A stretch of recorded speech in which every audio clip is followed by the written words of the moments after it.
Durante las primarias de la Revolución Ciudadana, Rafael Correa no escatimó en palabras para expresar su preocupación por la situación actual de Ecuador. En un discurso cargado de nostalgia y crítica, Correa resaltó que las urgencias del país son claras: seguridad y economía.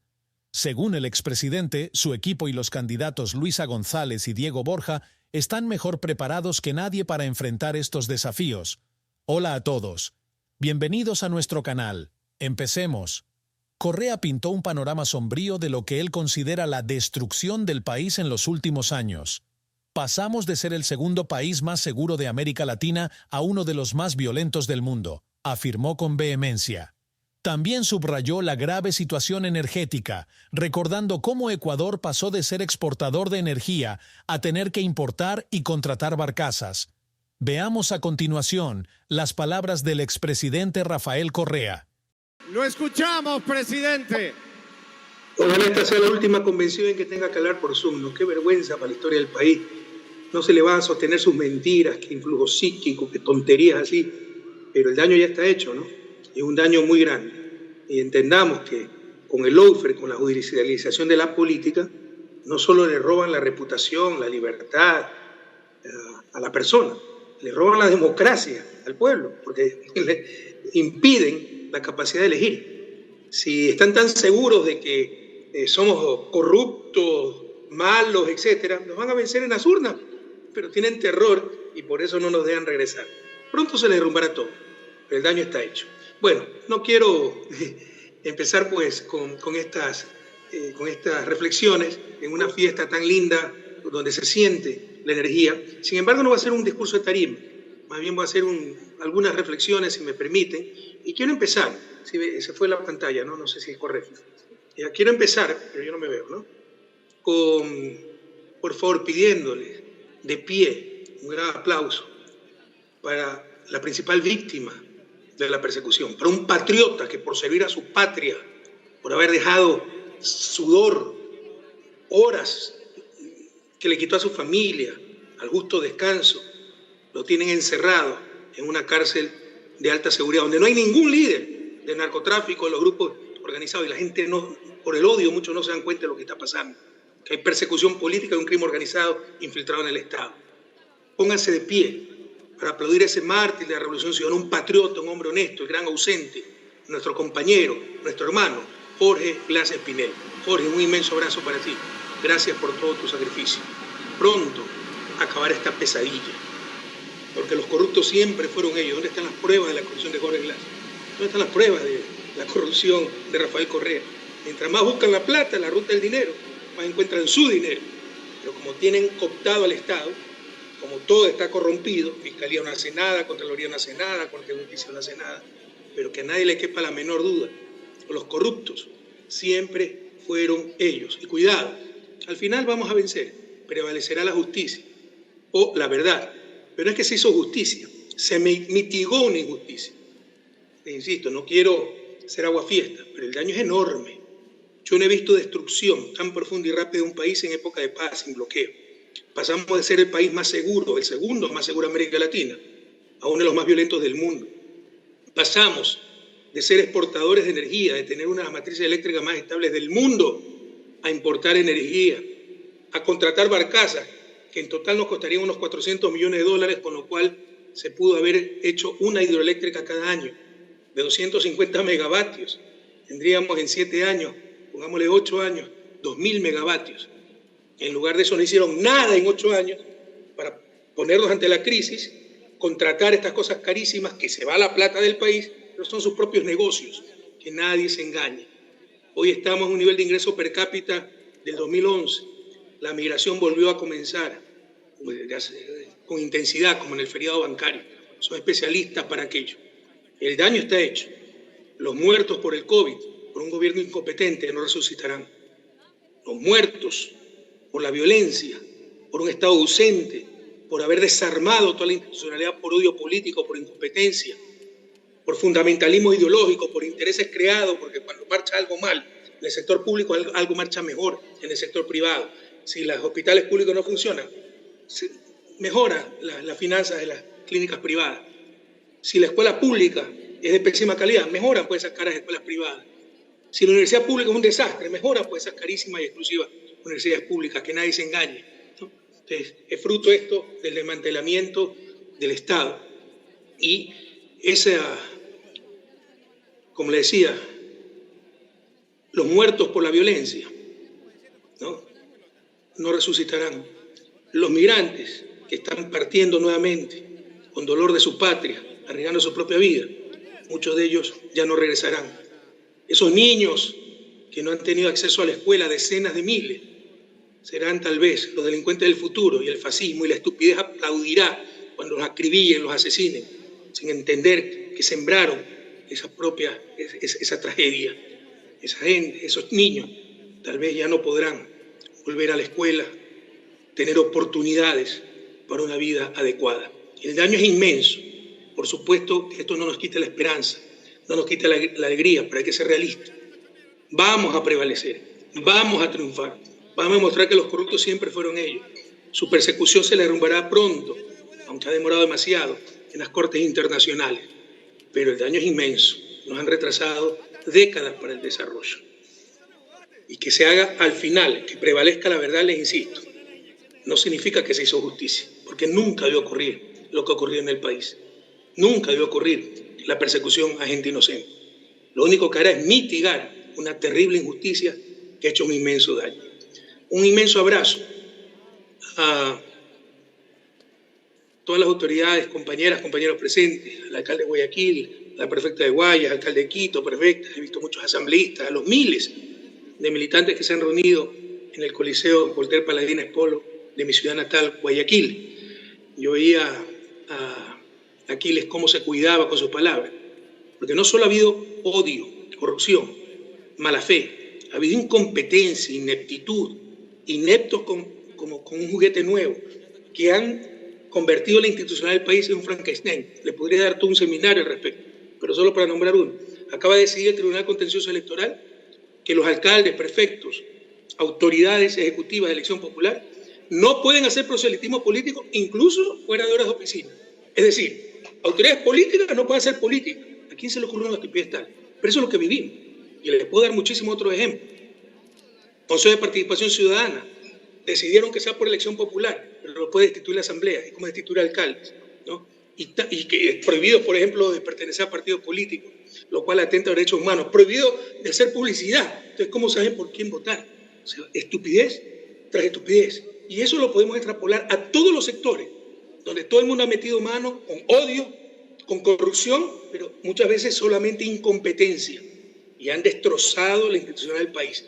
Por eso va a ser necesaria una constituyente, porque el país, la institucionalidad está tan dañada, el país está tan tomado por los peores, con tal de que odiaran a Correa, que así ganemos las elecciones, no podremos gobernar.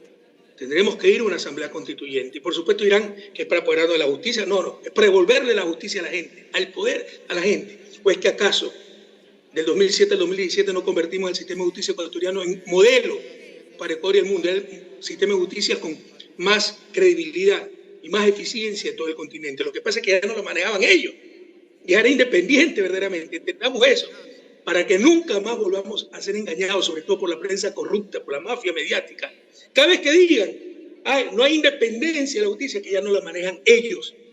Cada vez que digan, hay totalitarismo, es que por fin los poderes del Estado están en función del bien común. Entendamos eso, que cuando ellos pierden el dominio, es que ahí dicen, como aquel ladrón que grita ladrón a ladrón para despistar y creer que el ladrón es otro, es porque ellos son los que han perdido el control de esas instituciones, y por fin esas instituciones están en función del bien común. No podremos gobernar con el Frankenstein institucional que han hecho, ni con las autoridades enquistadas, los peores, ¿no? En Fiscalía, Contraloría, Consejo de Judicatura, Superintendencias, Procuraduría, Corte Constitucional, con tal de odiar a Correa. No se podrá gobernar en esas circunstancias. Pero bueno, un abrazo a todos los presentes en esta convención. Y como le decía, nunca he visto destrucción tan profunda y rápida de un país sin bloqueo en época de paz. Y las cosas son muy graves. Por ejemplo, tal vez siempre ha habido crimen organizado. En mi gobierno había seguramente tráfico de drogas, pero era controlado, el Estado velaba por la seguridad, por el bien común. Hoy ese crimen organizado ha infiltrado el Estado, ha infiltrado Fuerzas Armadas, ha infiltrado Policía Nacional, ha infiltrado Corte de Justicia, ha infiltrado gobiernos, políticos, politiqueros, y por eso no hay verdadera voluntad de combatir ese crimen organizado, empezando por la fiscal. ¿A qué gran cabecilla de crimen organizado ha metido preso?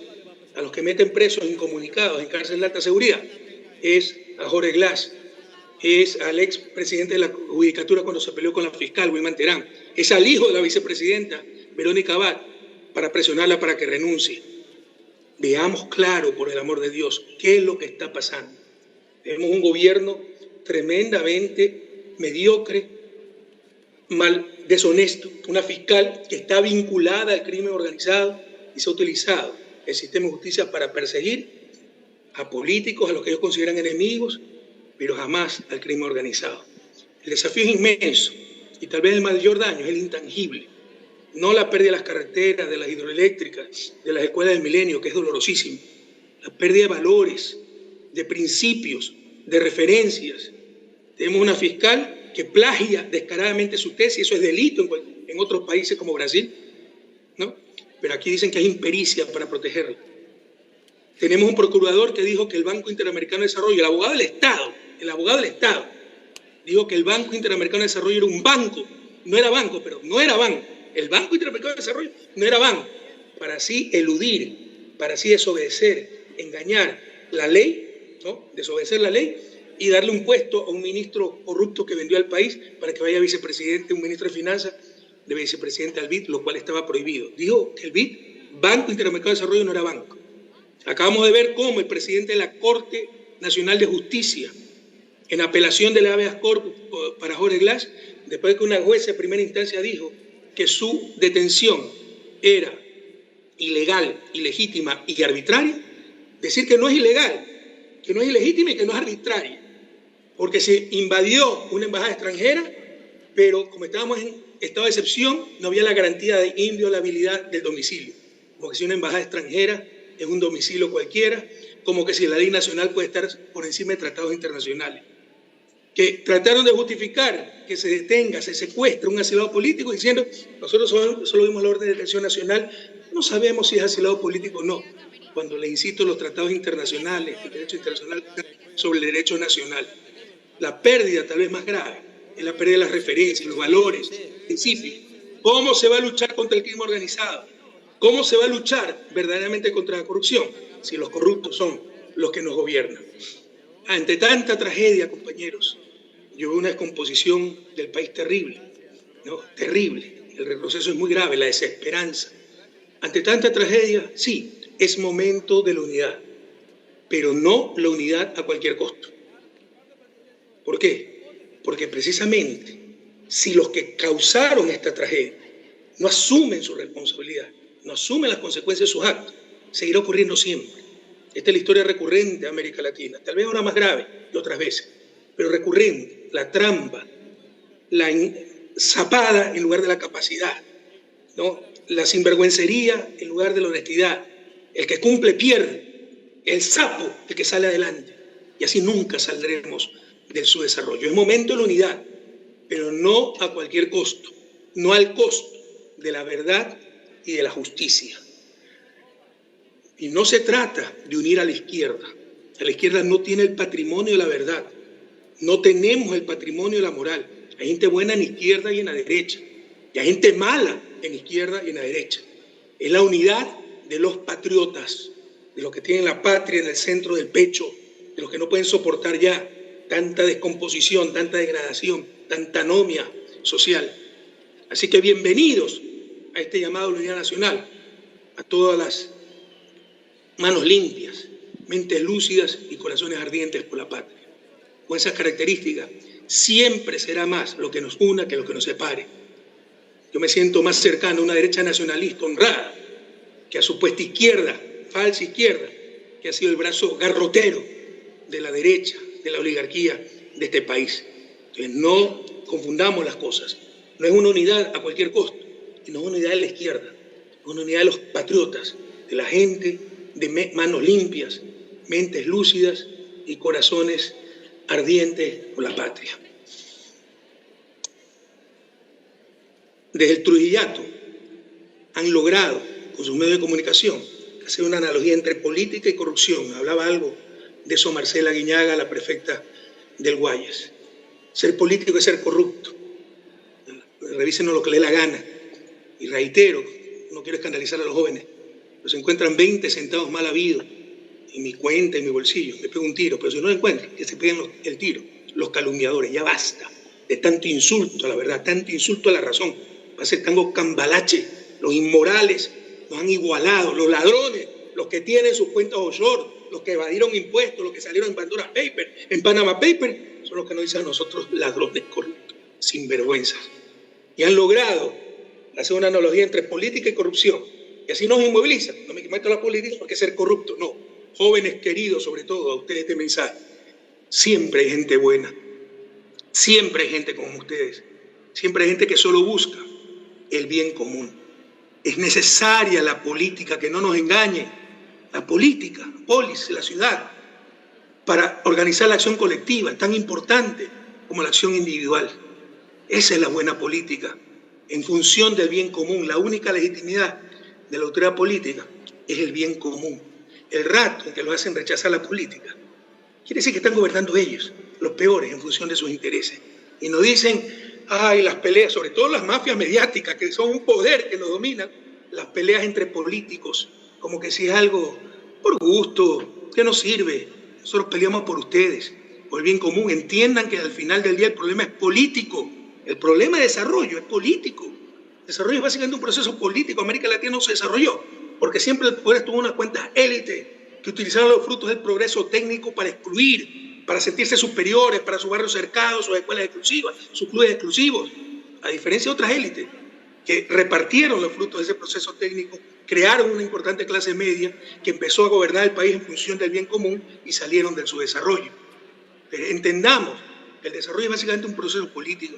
Entendamos que los problemas que tenemos actualmente son problemas políticos, y que no hay medicina en los hospitales. Lo que tenemos que decir es cómo conseguir más rápido medicina, que es que no hay empleo. Lo que hay que decir es cómo reactivar lo más rápidamente la economía. Sí, podemos caer en ese mercado de oferta, pero el problema es quién tiene el poder político.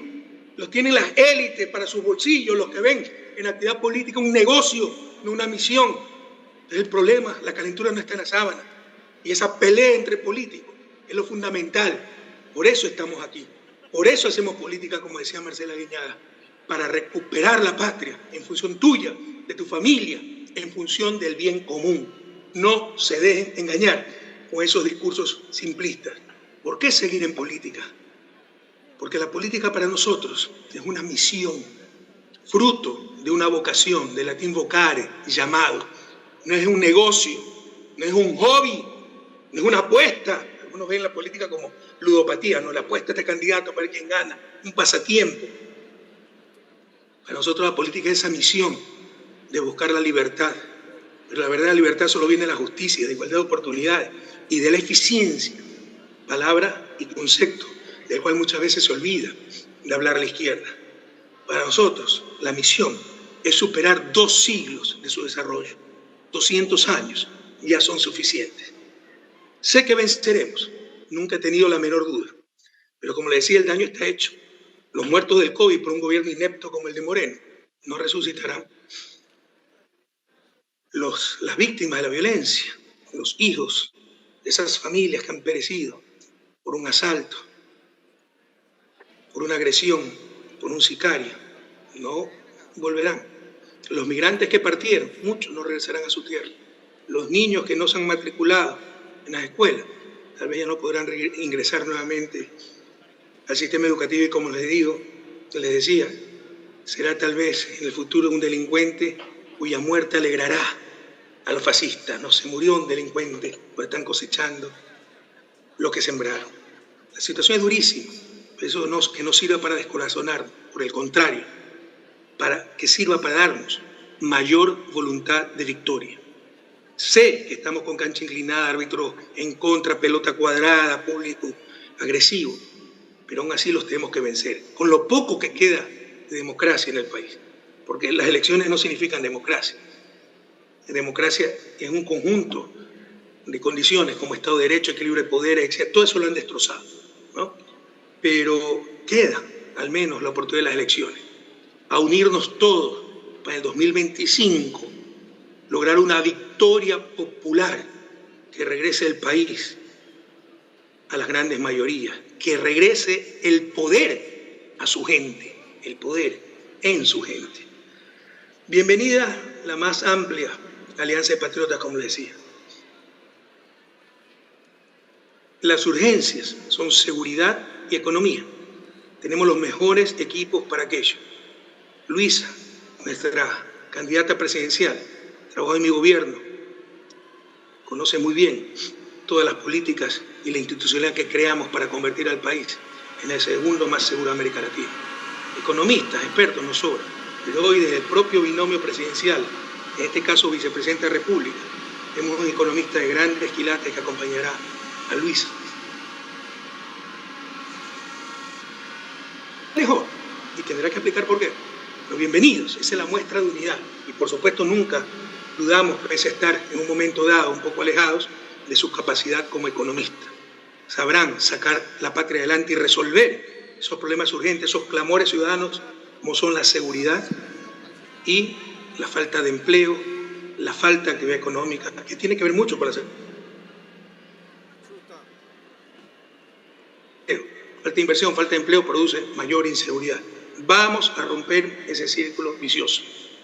Hoy, por primera vez, nos toca enfrentar como Revolución Ciudadana un presidente en ejercicio, un presidente igual de perverso, de un mal tipo. No saben las cosas que nos han denunciado y que ojalá algún día se publiquen, pero cosas horrorosas, ¿no?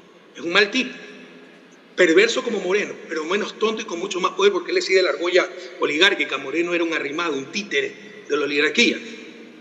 Noboa pertenece a esa oligarquía. Un tipo que persiga a todo el que lo contradiga. A su ex esposa, no me gusta, ustedes saben, meterme en cosas personales, pero es público y notorio. A su vicepresidenta le metió preso a su hijo en una cárcel de alta seguridad para obligarla a denunciar, pero los problemas venían de la primera vuelta. Ojalá se sepa todo lo que ha hecho este tipo con respecto a su vicepresidenta, con quien no comparto absolutamente nada a nivel ideológico. Pero la justicia es para todos. Jamás permitiremos esta clase de acciones, meter a un hijo preso para presionar a alguien. La Tratoría demandó sus pagos, también resulta que ahora financia el narcotráfico. La Revolución Ciudadana empezó a hacer oposición, ahora resulta que Jorge Glass dirige los grupos organizados de delincuencia. Aquiles Álvarez muy dignamente defendió los intereses de Guayaquil, entonces ahora también es delincuente. Nos cansaremos de alargar la lista, ¿no? Persigue a su excuñado, a su ex-suegro. Estamos ante un tipo perverso, un niño engreído, caprichoso, megalómano, capaz de cualquier cosa, verdaderamente un tipo malo, ¿no? La situación del país es terrible. Ahora no se aceptan los cargos porque tengo mi negocio, porque no tengo vocación para la política, porque no tengo ganas. No se aceptan los cargos porque me van a meter preso, o van a meter preso a mí.